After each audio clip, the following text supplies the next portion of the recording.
In this segment, I'll be interviewing Suzanne Jones. Suzanne, thank you for participating in this project and sharing your knowledge and culture with us. Can you go ahead and give us a little background and introduction about yourself? Okay. Well, my name is Suzanne Jones. I am from the Choctaw Nation of Oklahoma. I do live in the St. Louis area. I also have ties to the Cherokee, Delaware, and Lumbee tribes through my grandfather. I'm an educator here in the St. Louis area. I started off as an educational coordinator at the St. Louis Children's Aquarium, and that's actually where I started my storytelling. And right now I'm a high school science teacher in the Ferguson-Florissant School District. I've been probably storytelling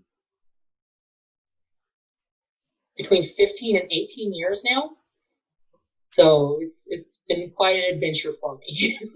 When I was growing up, I will say, Native American culture was not a big point in my life. My grandparents actually sort of hid it from us for a while until I was probably in high school.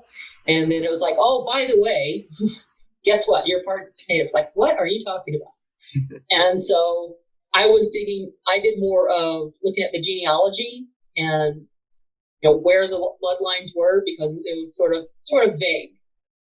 And then I was actually able to be recognized by the Choctaw Tribe of Oklahoma as a tribal member. I started going to powwows and stuff like that, and I started learning how to make regalia.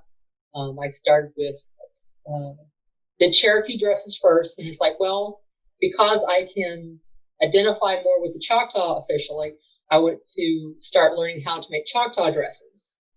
So I lived in Arkansas at the time, so I would drive over to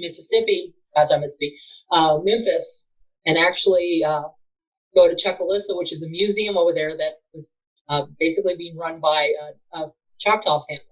So I would go back and forth, like, okay, does this look right? Does this look right? Kind of thing. As I got older, I was like, I need to be a little more in depth with this. So I started, traveling to Mississippi, where I went down to Philadelphia, went over to Oklahoma, Tuscaloosa during the holidays. And the Choctaws were one of what they considered the 5 civilized tribes. So they Europeanized rather early in American history. So instead of wearing like buckskin and stuff like that, we actually wear cloth dresses. So this is actually a skirt off of one, and you can see the applique. Yeah, very nicely done. So that's the bottom. We got the top here. I have to finish that one up, and then I got the counter color on the apron. Oh wow! So, and talk about the patterns, because this is one of the patterns. There's also a pattern that does like the mountains and the road of life, and I don't see that as frequently, but this is what most people ask for. But I'll tell them about that. And there's actually a story that I bring up because I was told this was a rattlesnake pattern, and so I tell like one of the stories about the rattlesnake and the Choctaws. So there was a respect for the rattlesnake because it actually helped save the Choctaw. The story was that there was a plant that was in the bayous, Mississippi, that was supposed to be, deadly poisonous. And it was even poisonous to the touch. So if the Choctaws went into the water to bathe or, wash their clothes, if they got touched with it, they would get very sick and die. And they talk about that the plant asked the bees, the wasps, the cottonmouths, and the rattlesnake to come take the poison from him, so he would not be able to harm the Choctaws. And each time one of these animals took the poison, there was a thing of like, I'm going to use it to protect myself, but I'm going to warn you first about it.